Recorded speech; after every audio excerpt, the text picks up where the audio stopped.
чаң чыгат. Оргуан чаңды көргөндө эмне кеңин жан чыгат. Атаңдын көрүнүне оргуан чаңды караса.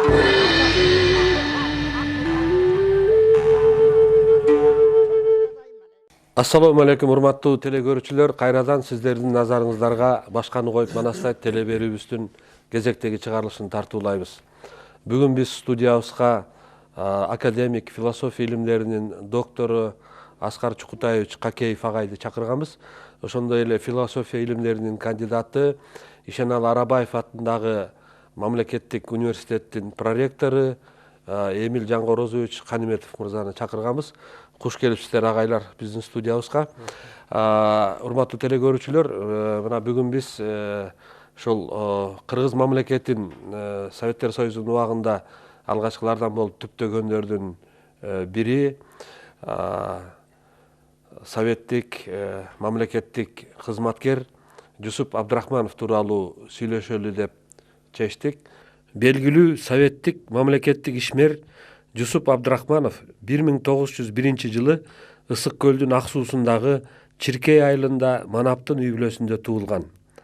1912-15 жылдары Сазановка айылындагы Орус түзем мектебинен 3 класстык билим алган.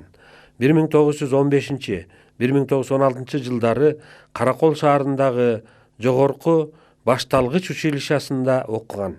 1916 жылдагы үркүн анан ошол жылдары атасынын дүйнөдөн өтүп кеткендигине байланыштуу окуусун уланта албай калган. 1917 жылдагы Октябрь революциясынан кийин Жусуп Абдрахмановдагы кедей дыйкандардын катарында совет бийлигине тартылган. 18 жылдан ВКПБнын мүчөлүгүнө өткөн. Советтик өкмөттүн жогорку эшелондорунда эмгектенген. 1938 жылы эл душманы катары атылган. Анда агай сөздү сизден баштасак, ушул Жусуп Абдрахманов 37 жылы баягы Кыргыздын интеллигенциясынын бир тобу камалганда репрессияга туш болуп, ал киши дагы анан 80 жылдары гана ушул акталган, ошол акталган актоо процессине реабилитация деп айтабыз, ошого түздөн түз катышкан адам катары агай ушул сөздү сиз баштап берсеңиз. Рахмат. Сиз туура айтып атасыз. Мен 1986-87-88 жылдары Жусуп Абдрахмановдун актоосу маселеси боюнча Жусуп Абдрахмановдун Ленина эже деген кызы бар эле. Ушул киши атайын КПСС-ке кат жазган экен. Анан ошол катка жооп издеп, анан эң негизги бир эле маселе. Саясий жактан атамды актап бергиле деген. Анан бизде Кыргызстанда эч бир документ жок экен.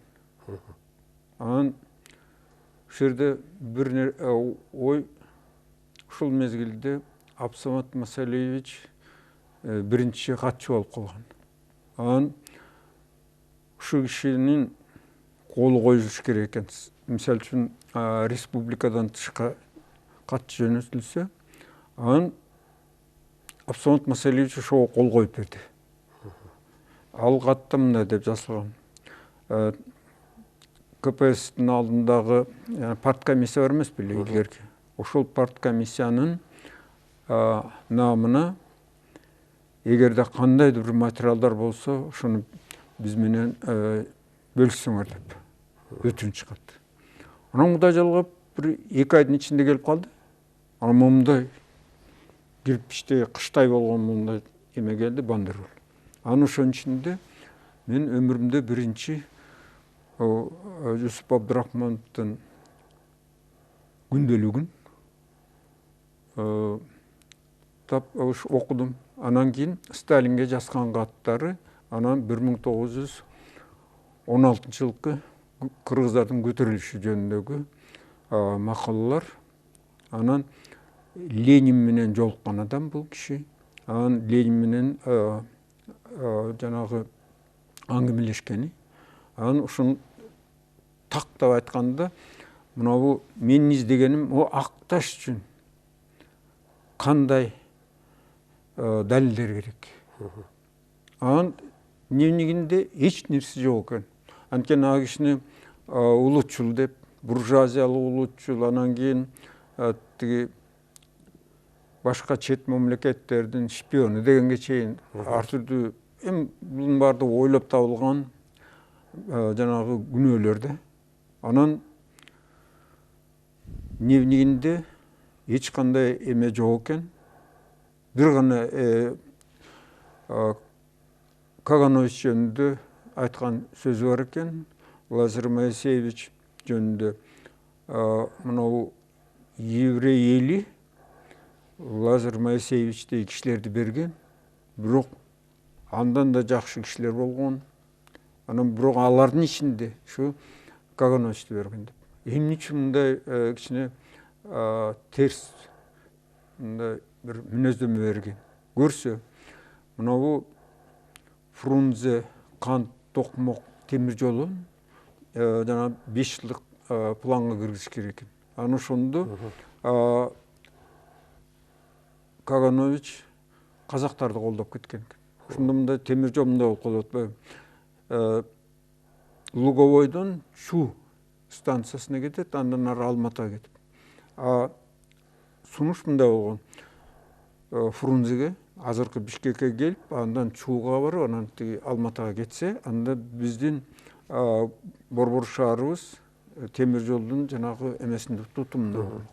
Аны туура болмок экен. Туура болмок. Анан ушул абдан өкүнүп калып, анан ошондо кичине ал убакта Каганович темир жолдор боюнча СССРдын министри экен. Анан ушундай болуп калган да. Анан ошондон башка эч бир эмеси жок. Федерацияда турган нерсе жок. Анан ошонун негизинде жерде анан жана сиз айткан маселе боюнча мамлекеттик түптү бул областтан башталат да. Дегенде 1922 жылы Тоо облысы куруу, анан ал убакта уруксат бербей койгон. Өз ара талашып атып, анан 1924 жылы гана анан Кара Кыргыз автоном облысы, анан 1926 жылы Кара дегенин алып таштаган, анан областан АССР болуп. Анан ошол каттарды бул Сталинге жазган 4 кат бар экен.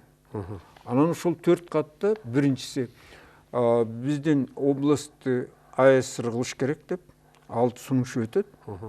Андан кийин АССРды союздук республика кылыш керек деп, ошол маселени 2 катында катар жасат. Анан далилдер менен жасат. Эгерде дейт, бизди союздук республика кылсаңыз, анда эч ким бизден талаша албайт деп. Эмне үчүн?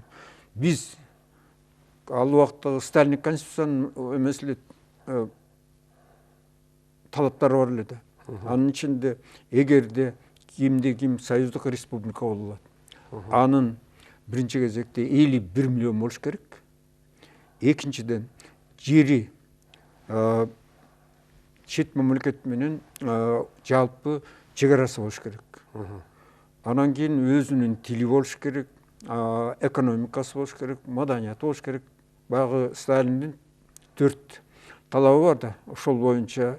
Анан ошого мындай дейт, биздин элибиз бүгүнкү күндө миллионго. Андан кийин өзүбүздүн территориябыз бар, экономикалык жактан түндүк түштүк деген маселе жок, баары бир экономикалык эмес түзүлүш пайда болду. Анан маданиятыбыз бир, анан тилибиз бир, психологиябыз бир, менталитет азыркыча айтканда. Анан эң негизгиси Кытай менен, Кытай эл республикасы менен жалпы чегарабыз бар деп. Анан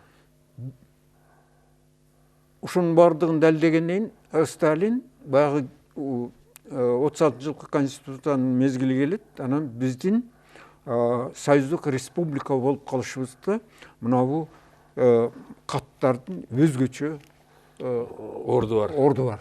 Анан бул ал кишинин жасаган эрдиги деп ойлойм. Анан ушул мезгилде мындай болуп атат да. Кыргыз тили жөнүндө биринчи дагы ишти баштаган бул киши. Анткени могу жерде бир окумуш кат бар да. Тиги жанагы Жаштар союзунун съезди болгон да, комсомолдун. Ушул съездге Абдрахманов катышкан. Анан тиги ким келет дагы? Ленин мында караса бир кара жигит отуруп, "Ой, откуда?" деп. "Кайдансың?" деп. "Мен Кыргызстандамын." А Кыргызстанда кимдер жашайт? Орустар, казактар, өзбектер, жана башкалар деп. А элиңердин эмеси билимдүүлүгү кандай? Сабаттуулугу кандай десе 0,2 деп. Анан силерде аппарат кайсы тилде иштейт дейт. Bizde аппарат орыс тілінде иштейт. Анда Ленин айтат: "Вы совершаете преступление" деп. Кылмышчы иш жасап атасыңар. Эмне үчүн дейт. Социалистик идеяларды ошол караңгы элге анан бөтөн тилде, билбеген тилде таратуу бул эме дейт, кылмыш болот дейт. Кантип анын жүрөгүнө жеткизесиңер дейт. Ушундан баштап кыргыз тилин пропаганда иштерин жасашыңар керек деген таянакты келтирип, анан ошондон келип докладдардын баарын кыргыз тилинде жасап баштаган. Алгачкы эң баштап. Анан ушу бүгүнкү күнгө чейин дагы өз эне тилибизде сүйлөгөндө рас болуп атпайбы? Ошонун башында турган адамдардын бири Жусуп Абдрахманов болгон. Анан эмне үчүн эме, анан кийин бир эме болуп атпайбы? А кишини улутчул деп атпайбы? Анан тил жөнүндө кыргыз мамлекети жөнүндө аракет кылса албетте улутчул болуп коет. Аны алып туруп атып салып атпайбы? Агай, жана ушул Жусуп Абдрахмановдун кызын атап кеттиңиз. Ленин эжекени дагы биз эфирге чакыралы дегенбиз. Анан Ленин эжеке менен түздөн түз баягы байланышта болуп, дайыма сүйлөшүп жүргөн Эмил мырзага сөз берсек, бүгүн эженин абалы кандай, ошол улуу адамдын кызы кандай шартта жашап атат, ушуларга бир өзүңүз токтоло кетсеңиз. Ленина Юсуповна бүгүн келип ушул берүүгө, телеберүүгө катышмап, бирок тилекке каршы ден соолугуна байланыштуу келе албай калды. Ал киши кичинекей бир 2 комнат үйдө турат. Атасы да өзү да байлык жыйган эмес экен. Ал киши ушул айтты, ушу Аскар Чукутаевич жакшы билет ушу атамдын тарыхын, дневнигин биринчи чыгарганда ушул адам аркылуу өткөн Аскар агайды суроо ошо аман эсен турганда болгонун жалпы элге жеткирүү туура деп. Анан ал киши дагы бир 2-3 фактыларды атасынын тарыхына, өмүрүнө байланыштуу тапкан экен. Ошолорду дагы берип айтып кой деп бир насаат кылып айтты. Эми сөздүн башында айта турган нерсе бул Жусуп Абдрахманов өмүрү легендага айланган ушул кыргыз мамлекеттүүлүгүнүн түптөлүшүнө, кыргыз элинин аман эсен сакталып калышына аябай өзгөчө салым кошкон адам. Ошол Абдакерим Сыдыков, Шенал Арабаев, Касым Тыныстанов, Жусуп Абдрахмановдор эл бололук, журт бололук, маданиятыбыз, элибиз ушу мамлекеттүүлүктү алып, башка элдерден калбай өнүксүн деп, ушу жанын аябай иш кылган экен. Ошолордун арасынан ушу санап кете турганы жанагы Казакстан менен Украинада 30-жылдары абдан чоң ачарчылык болгондо, ошондо Абдрахмановдун түздөн түз кийлигишүүсү менен бул дневнигине дагы жазылып турат. Мен өмүрүмдү сайсам да ошол Казакстандагыдай кылып эгинди жиберсек, биздин элибиз үркүндү көргөн, эми мындан чыга албай калат деп.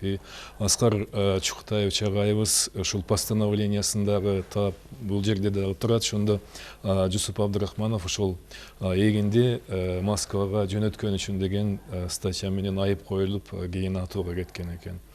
Анан экинчиси ошол Жусуп Абдрахмановдун элеси ошонун тийгизген таасири ошол москвалык интеллигенттер менен болгон достугу, анын ичинен өзгөчө Лилия Брик менен бул жөнүндө Аскар агай дагы айтып берер. Ошол Лилия Бриктин бир тууган сиңдиси Элиза кийин Луис Арагонго турмушка чыгып, анын аркасы менен жана Чыңгыз Айтматовдун Жамиласын ошол Луис Арагон бекер жерден ошо дүйнөгө таанымал кылып, жактап сүрөп чыккан эмес сыяктуу. Дагы көптөгөн бир биз билген дагы тарыхы бар экен.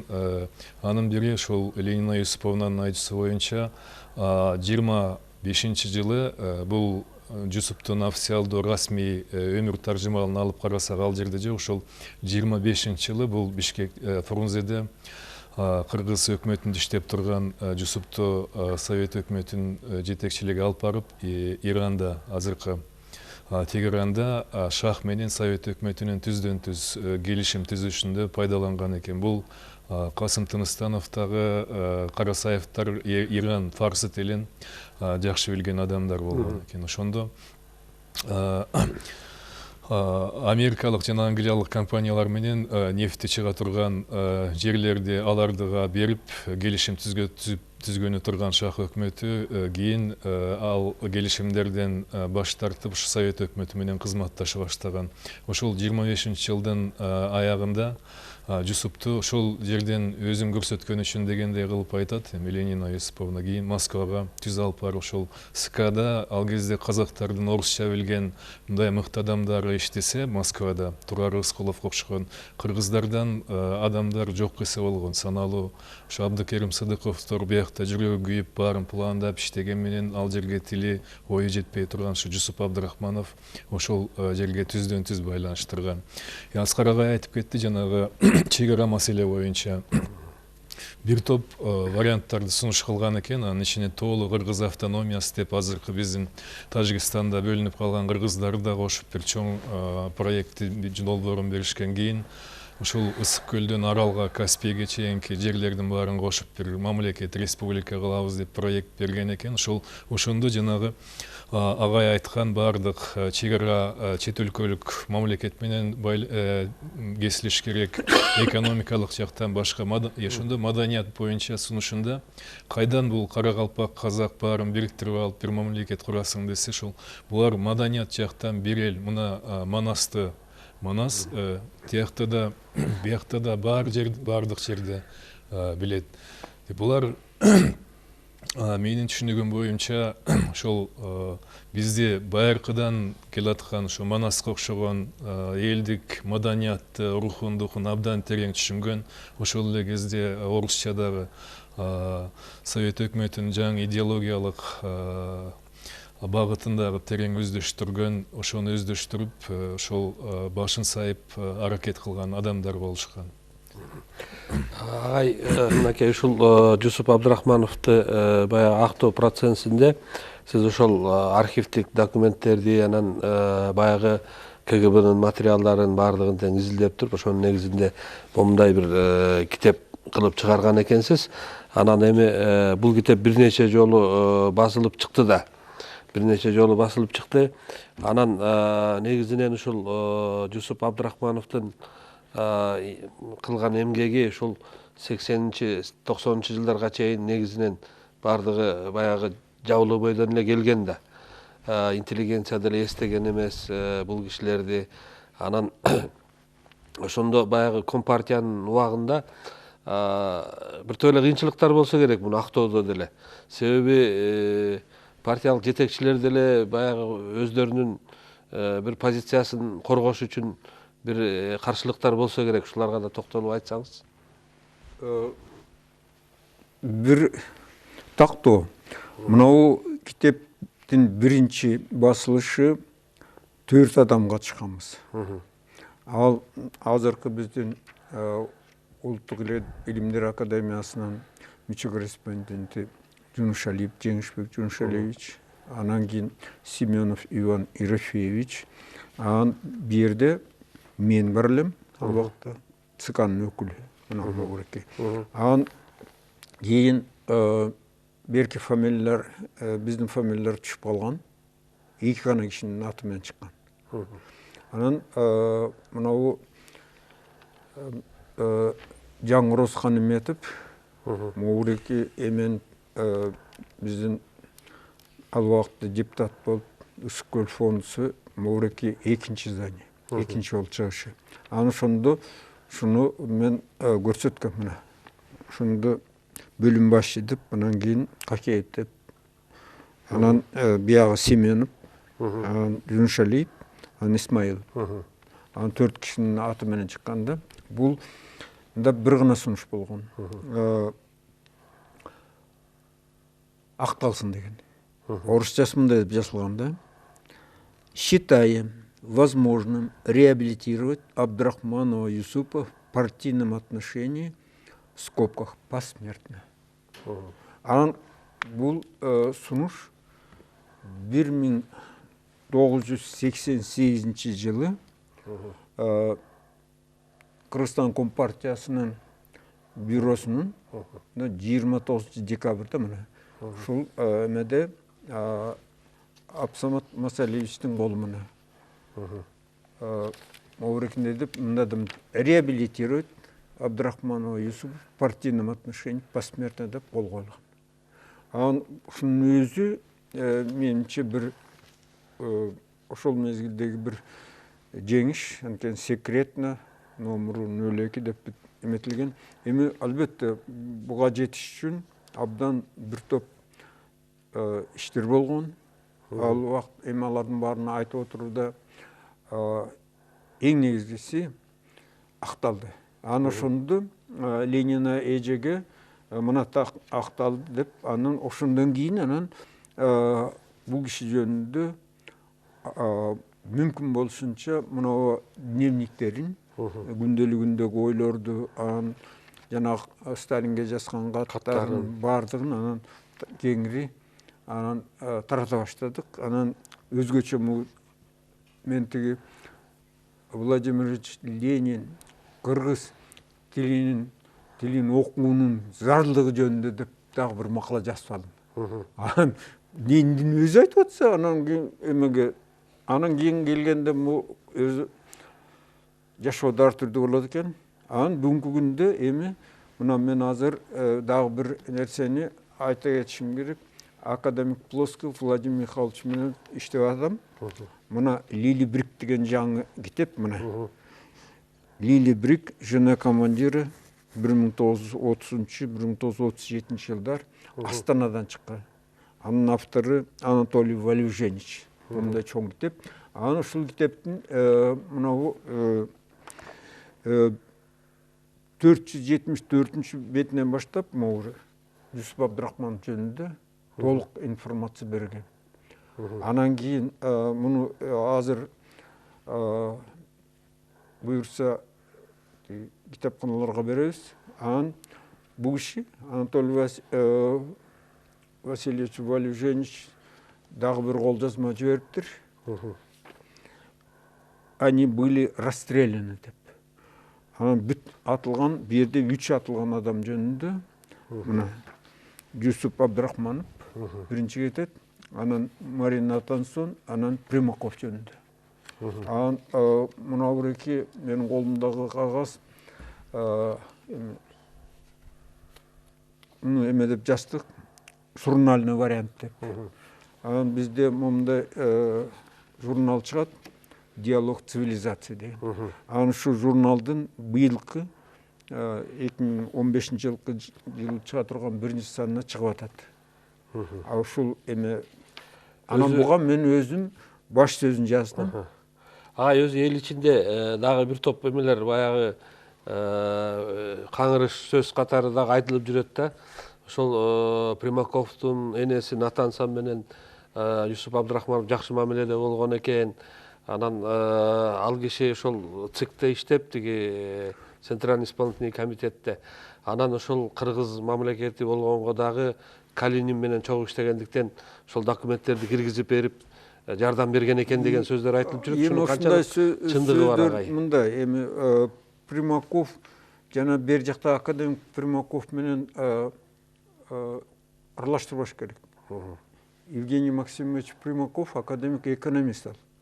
А бұл Примаков комкор болған киши. Анын атасы эмес пе? Жоқ. Башка, Жоқ, башка. Анан Марина Атансон ушул Примаковтун гражданская женасы. Лилия Бекітпе, же Марина Атансон. Марина Атансон. Анан ошол үчөө жөнүндө. Анан Юсуп Абдрахманов Марина Атансон бизде иштеп кеткен киши. Экономист болгон. Баягы Госплан деп койчу эмес беле? Анан ошол Госпландын мурунку эмесинде 30-ж жылдарда ошондо иштеген, анан тиги Юсуп Абдрахманов менен сотрудничать эткен. Анан ал эми жана сиз айтып аткан эме албетте мынау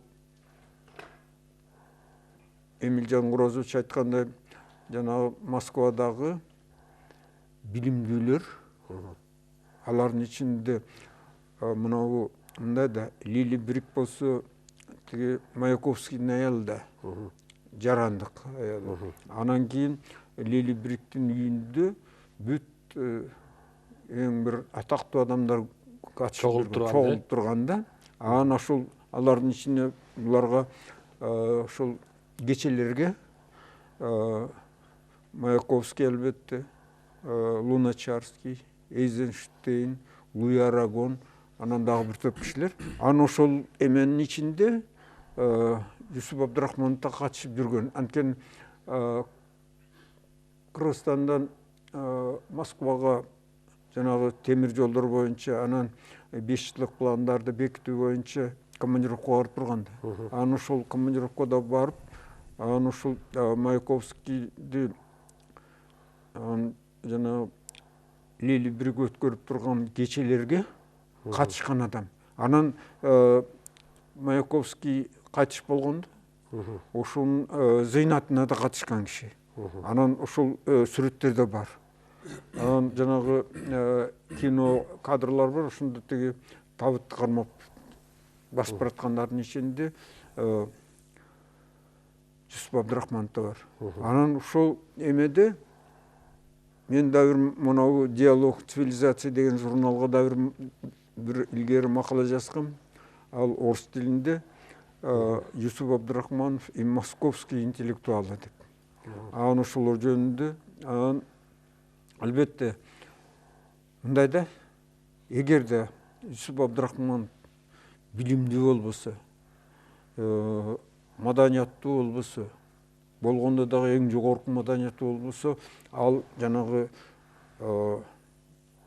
Россиянын атактуу, Советтер Союзунда атактуу Луначарскийлер, Луи Арагондор менен отуруп, алар менен тең ата болуп отуруп сүйлөшүштүн өзү дагы өзүнчө бир улуу жетишкендик. Анан жол болсо алар өздөрүнүн эмесине кошпойт эле. Анан ошондуктан мынабу мен бүгүнкү күндө буюрса мынабу жаңы дагы макаланы даярдап атабыз.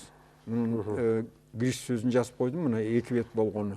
Анан ошол жерде Юсуп Абдрахмановдун ушул жана сиз айткан маселелердин ичинде 2 маселени атайын белгиледим. Ал 1916 жылдагы үркүн көтөрүлүш орусчасы. Анан Юсуп Абдрахманов ушул үркүндү анын юбилейлерин жана мааракелерин өткөрүүнүн биринчи демилгечилеринен болгон. Ошону эскерүү күндөрүн өткөргөн. Анан кийин өзү атайын баяндамаларды жазган. Анан баяндамалардын негизинде андан кийин бир топ адамдар менен айтышкан. Анан анын эмеси орусча аты мындай «Предвестник октября» деген. Атайын чоң макала жазган. Анан макала кийин жанагы докладдар болгон. Андан кийин аны китепке айландырган. Анан ошол бүгүнкү күндө мына эми буюрса 2016 жылы үркүндүн 100 жылдыгы болот. Ушул 100 жылдыгын белгілегенде, албетте Жүсіп Абдрахмановтың ушул жазып бізге калтырып кеткен китеби ушуну өткөрүүдө бир негиз болот, фундамент болот да, ошол фундаментине коюла турган кирпичтердин бир жерде жатат. Анын көрөгөчтүгү. Анткени мындай да, мынабу үркүн биздин боштондукка чыга турган, анан кийин ошол боштондукка чыкканы ал жеңилип калып атпайбы? Социалисттик революцияда Лениндин мезгилинде көтөрүлдүк да. Анан ошол социалисттик революция жеңгенден кийин биз жана автономия область болуп, анан автономиялык республика болуп, анан социалисттик республика болуп, анан бир нерсени да унутпаш керек. Ошол мезгилде мынабу советтик идеологиянын бир начар жери да бар. Ал мынабу жетишкендиктерди, социалисттик өлкөдөгү жетишкендиктер мындай анын маанисин көрсөтүүдө өткөн чакты көп айтпагыла дегенде. Аны ошондон биз 1917 жылкы революцияга чейин бизде жазуу болгон эмес деп, китеп болгон эмес, аны муну деп жүрөбүзбү? Ал туура эмес. Биздин эгерде карасак, качан кызылмандарда өзүбүздүн Енисейдеги жазууларыбыз турбайбы? Андан кийин ал жалпы эле түрк маданиятындагы жазууда, рун жазуулары. Андан кийин биз араб жазууларын, анан Махмуд Кашгарини бала сагында кайда жиберебиз? Андан кийин келген биздин молдокелер, анын ичинде Молдо Кылыч. Анан Молдо Кылычтын Нур Молдо. Анан санап отурса билимдүүлөрдүн баардыгынын аттарына Молдоке деген сөз кошулганда. Молдо Осмоналы, Нур Молдо, Молдо Нияз.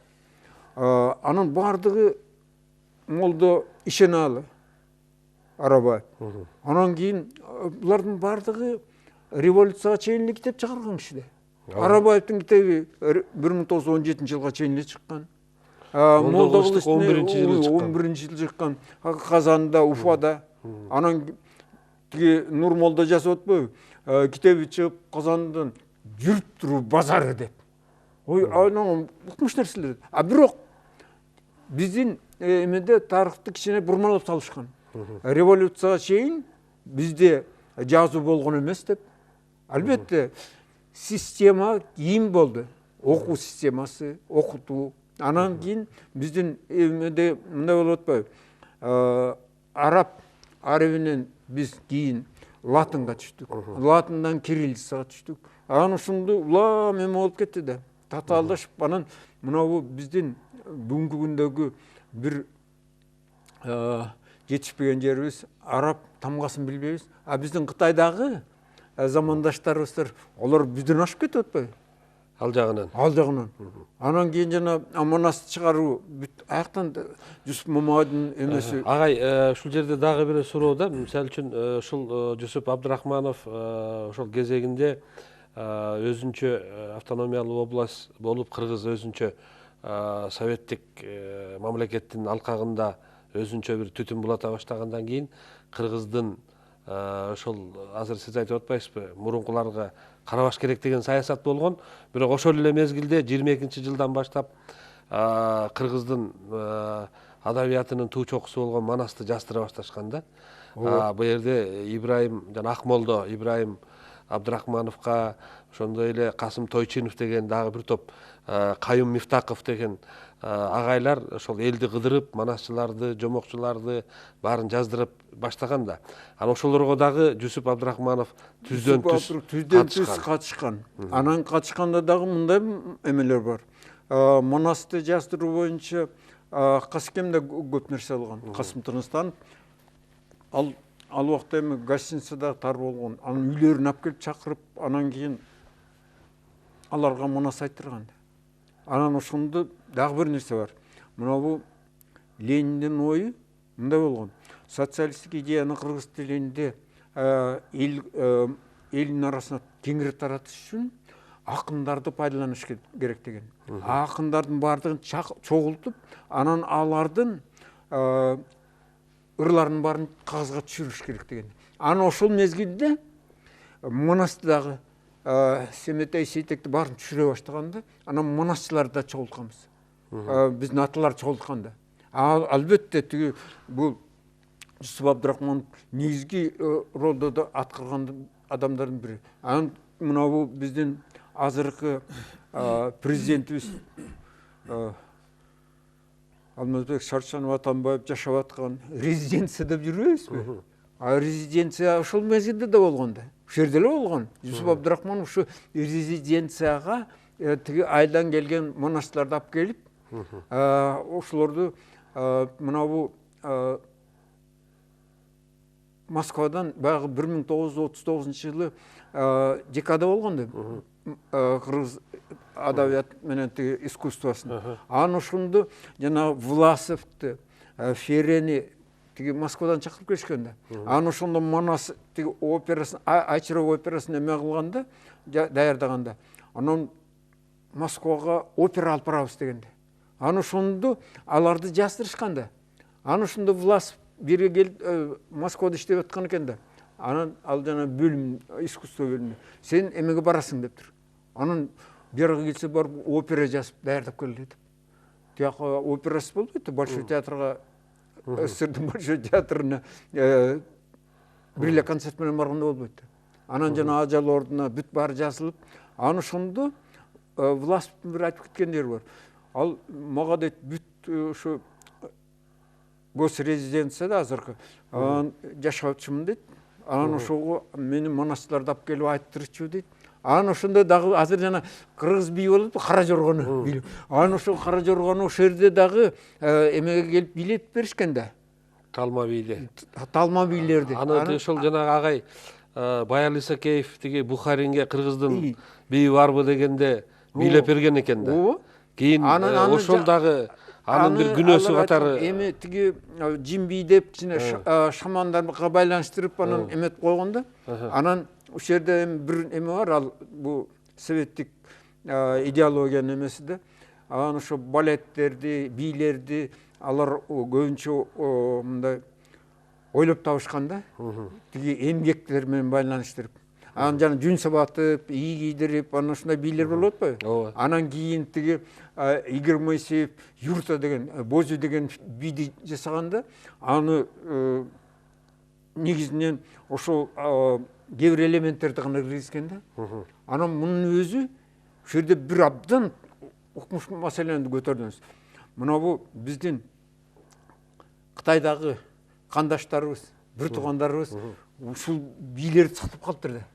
Кара жоргонун тиги эмелерин, элементтер. Анан эми бүгүнкү күндө жанагы жүрөгү кыргыз деп соккон адамдардын бардыгы дүрт этип, кичинекей баладан баштап эмеге чейин бийлей баштаганыбыз бул жанагы өзүбүздүн канга жакын генетический эмеси бар да.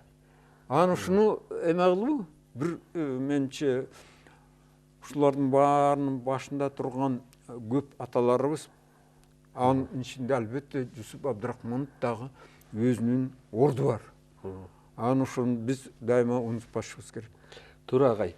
Анан дагы бир суроо сизге. Могу 90-жылдардын башында 95-жылы Манастын 1000-жылдыгы белгиленбедиби? Ооба. Анан Жусуп Абдрахманов, ошол эле Баял Исакеевтер баягы Манасты жаздырып, анан Россиядан чоң-чоң котормочуларды алып келип, Семен Липкинди, Тарловский, Пеньковский деген дагы бир топ жазуучуларды, акындарды алып келип Манасты котортуп, анан ушу Манастын 1100 жылдыгын белгилейбиз деп баягы атайын ошого даярдыктар да болгон да. Бирок тилекке каршы тиги Абдрахманов да, Исакеев да, Касым Тыныстанов дагы, Сыдык Карачев, Осмоналы тиги бир топ кишилер репрессияга туш болуп, анан баягы булар улутчул катары, анан өзүңүз жана айткандай бул Англиянын шпиону экенин, анан дагы башка бир мамлекеттердин шпиону экен деген жарлыктарды тагып туруп эле бир түндүн ичинде баарын камап туруп анан кийин атып салганын кийин билип атабыз да. Сибирге кетти, тияк айдалды, бияк айдалды деген, бирок баарын тең эле атып салган экен да. Анан мыногу 1000 жылдык 1100 жылдык деп белгиленбей калган да 47-жылы. Белгилейбиз деп бир топ даярдыктар жүрүп, анан мына 1000 жылдык 95-жылы белгиленди. Анан ушул боюнча дагы өзүңүздүн баягы оюңузду айтсаңыз, себеби 47-жылы 1100 жылдыкты белгилейбиз деп, анан 95-жылы кайра 100 жылга чегинип отурбайбызбы? 1000 жылдык деп белгиленди да. Ушул боюнча пикириңизди айтсаңыз. Эки эмен айтса болот. Убагында Ал Токумбаев эмеге 2000 жылдыгына чейин сөз болгон. Анан эң негизгиси мынау жазууларга таяныш керек болгон да. Анан жазууларга таянып, анан ал убакта президент Акаевдин убагында өткөрүлүп, анан албетте мында эми менимче ошол мезгилдеги эң бир улуу нерсе абийир болуп жакшы өттү. Анан эми буюрса келечекте дагы уламаны улантыш керек. Анан эми жанагы жерде эми татаал маселелер бар. Аларды такташ керек.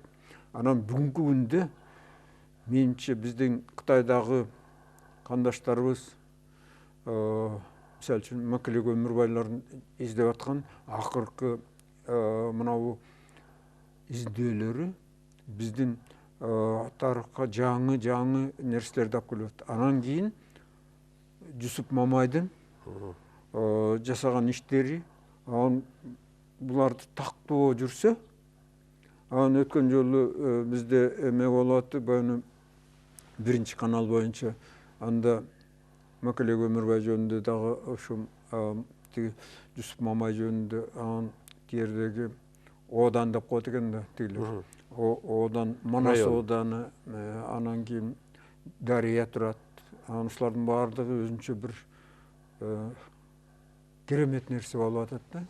Анан буюрса муну эме кылыш керек. Анан жанагы эмеге бир сиздин оюңузга да бир далил, мынабу атуу боюнча. Мен бул мындай болгондо жанагы бул эми орусчасын окубасам дагы болбойт да. Последний допрос состоялся 3 ноября 1938 года. Ананда Жусуп Абдрахман мойнуна алдырган. Мен мындаймын, тигиндеймин деп. Анан 5 ноябрда скорый суд состоялся дейт. Бул 5 ноябрдагы состав суда, эми алардын фамилияларын окуп эле коеюн. Анан мындай дейт. Эң аягында ал кишинин айткан сөзү: он виновным себя не признает и от своих показаний на предварительном следствии отказывается. Он участником антисоветской организации не являлся и никакой контрреволюционной работы не вел. Шпионом не был деп жазып калган. Анан ушул менимче Жусуп Абдрахмановдун бир эрдиги. Ушул 5 мындай болуп атпайбы? 5 ноябрь 1938 жылы акыркы жанагы суракта мен бирөөнү дагы мойнума албайм деп туруп айтып, анан ошондон кийин атып жиберген. Бирок ошол атып аткандар деле өздөрү деле билсе керек да. Күнөөсү жок экенин. Алар билет, алардын эми мындай да, бул жерде бир эме бар. Мен атайын бул фамилияларды окуган жок, мына фамилиялар. Көрсөңүз да болот. Ал жанагы тройка деп коет экен да. Анан тройка деген 3 адам отурат экен да, үчөөбүздөй отуруп атылсын деп коет экен да, анан ошол замат эле алып барып атып салчу экен да. Анан аткан жердин баардыгы бул эме болгондо, жашыруун болгондо. Анан аткан жерде эми кийин табылбады. Бул чоң таштагы. Андай жана эжекебиз жардам берип, ошол кароолчунун кызы келип эжеке айтып берип, анан биздин замандаштарыбыз эми жана Абдрахманов, Мельников деген жигиттер барып таап, анан ошондо жанагы каттар, анан булар эмелер болду да, жанагы Айрымдардын приговорлору дагы колунда экен. Жок, мындай экен да, могу эмени мындай кылып тиги Чечимди сот. жанагы кара кагазга жасайт эмеспи? Тиги копирка. Копирка өчпөйт экен. Жана карандаш сыяктуу эле. Анан ошол копиркаларды булар мына атылат деп туруп эмесин тиги төшчөндөрүнө салып коюп турду. Анан ошол жанагы Айтматтын анан башка атылгандардын кээ бирөөлөрүндө сакталып калып турду. Ушу бүгүнгө чейин анан жанагы эме деп атпай, ушул адамбы же башка адамбы деп эме кылып идентификация деген проблема бар да. Анан ошол идентификацияны булар эми мына Жусуп Абдрахмановдор ошол кездеги чоңдор да эми атка минерлер. Анан алардын баары жанагы атайын поликлиника бармы, спецполиклиника деген азыр деле бар да. Ошондо эмеде каттоодо тургандар да.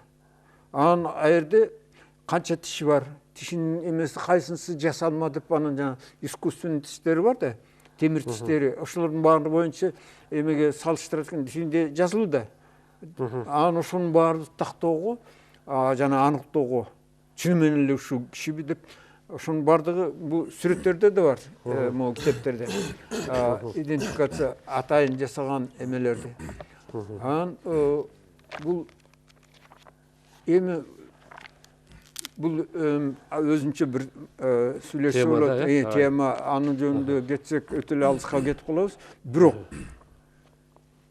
эң негизгиси мынау бүгүн ушу Жусуп Абдрахмановдун жасап кеткен иштери бизге бир мындай багыт бере турган нерсе да.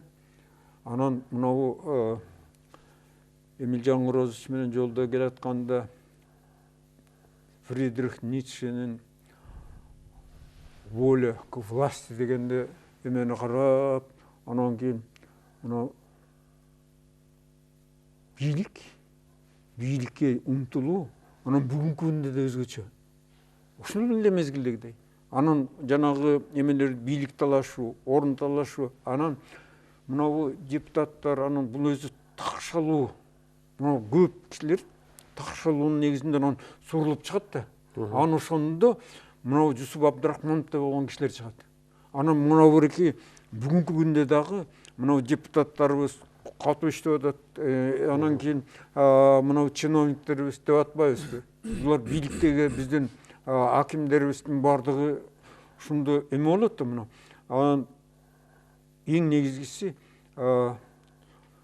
Алмаз Шаршенович Атамбаев дагы ошол эмеде бүгүнкү күндөгү мынау Жусуп Абдрахмановго окшогон биздин аталардын идеялары мындан ары дагы улантып кетишсе, ушунун өзү биздин келечегибиз, биздин бактыбыз ушул жакта жатат. Мамлекетибиздин өнүгүүсүнө дагы. Өнүгүүсүнө тактап туруп. Эмке сиз анда дагы оюңузду айтсаңыз.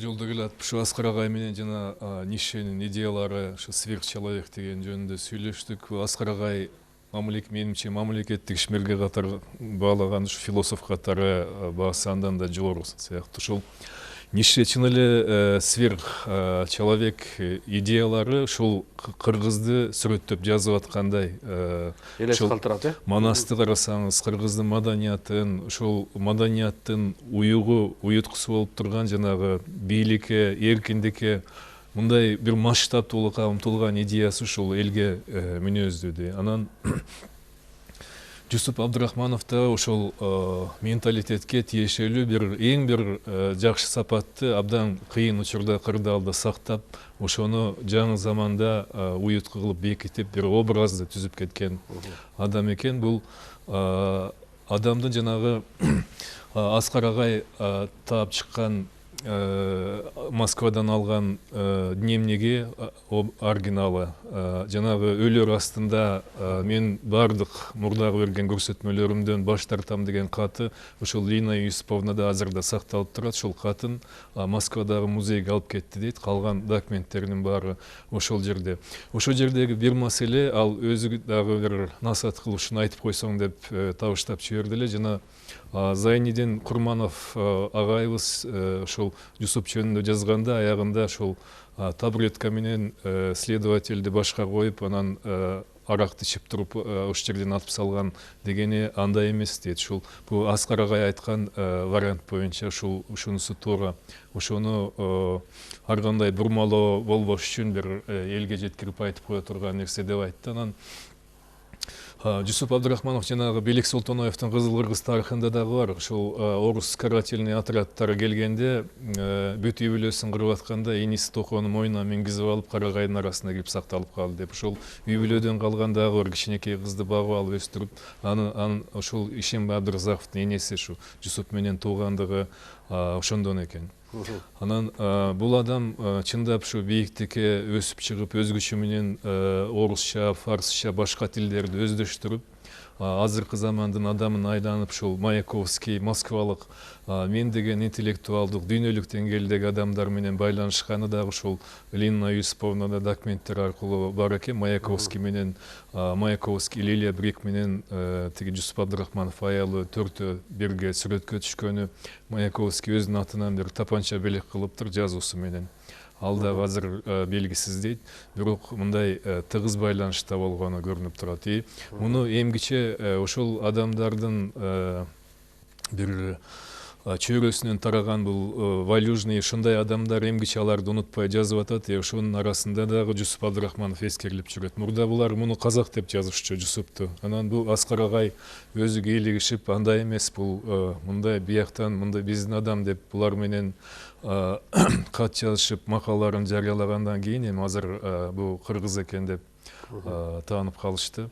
Анан өзү негизи агай 20-жылдары мына бийликтин башында тургандар Ташкентте отурушкан да. Ташкенттен Анан Алматыда отурган. Ошол себептен улам аны өзбек деп же казак деп коюшу ыктымал эле да. А бирок момундай сиздин ошол аракетиңиз менен ушул агабыздын, атабыздын кыргыз экендигин тактап бергениңизге сизге ырахчылык билдирип кетким келет агай. Чынында мен деле билген эмесмин, бүгүн угуп атам казак деп айтышканыначы. Ушулар казак деп жазыпмын. Анан эме болгон. Бул негизи бүгүнкү күндө чыны менен эле кыргыздын тарыхындагы дагы көп актактар такталып атат да. Себеби билинбей так боюнча калган нерселер өтө эле көп. Анан жана сиз айтып кеткендей ушу Кытай жергесинде дагы ошо Кытайдын архивдерине мурда бизде мүмкүнчүлүк жок эле да. Такыр Кытайдын архивине кире алчу эмеспиз. Анан алгачында ошо биздин кытайлык кыргыз боордошторубуз, кандаштарыбыз ошол четинен акырын-акырындан кирип, анан ошо кыргыз мамлекетинин 2200 жылдыгын белгилөөдө дагы ошол документтер табылгандыктан анан улам жанагындай кыргыз байыркы эле экендиги, байыркы замандардан мамлекет түзүп келгендиги такталып отурат. Анан бул ошол бүгүнкү күндө биздин келечекке болгон мамлекетибиздин дагы пайдубалы мындан арыда чыңдалып, келечекке болгон умтулуубуз орундалат деген баягы пикир бар да. Анан агай айтсаңыз, мынакей бүгүнкү күндө мына бүгүнкү саясатчылар жөнүндө жакшы айттыңыз, аракет кылып, жанагындай талашып, тартышып, бирок ушу мамлекетибизди алдыга алып чыгууга аракеттенип аткандыгын. Дагы сиз ошо саясий иштерде да көп иштедиңиз да. Партиянын убагында баягы биринчи баштапкы уюмдан баштап ЦКнын борбордук комитетине чейин иштедиңиз. Кийин мамлекеттик катчы болуп иштедиңиз. Анан убакыт өткөн сайын адам ойлонуп, могу жер момундай болсо болмок эле дегендей бир ойлор пайда болот да.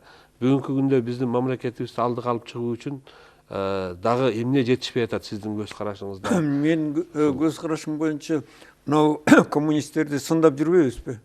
Бирок коммунисттик партия өзүнүн мүчөлөрүн мынау моралдык жактан, ар тараптан изилдеп, анан эң татыктууларын көтөрүп турушкан да. Анан бизде азыркы жанагы абдан жакшы бул көп партиялуу. Партияларыбыз көп, 4 партия, 5, 10 чактуу да болуп кетиши мүмкүн. Бирок ушул партиянын ичинде ар бир партия өзүнүн мүчөлөрү менен иштеш керек. Анан эң татыктууларын алып көтөрүш керек. Анан биздики мындай болуп атпайбы? Анан жакшы деп мактап келип эле анан кийин карап турса, тиги коррупционер болуп калып, же бир аны муну аралашып калып эле анан ал жана депутаттардын ичинен дагы эметип атпайбы? Ал ушул депутаттарыбызды көтөрүп чыккандар партиялар да. Анан ошолор жакшы иштеп атат да. Министрлерибизди да көтөрүп чыккандар партиялар болуп атат. Партиялар көтөрүп атат. Анан алар жаңылып калып атат.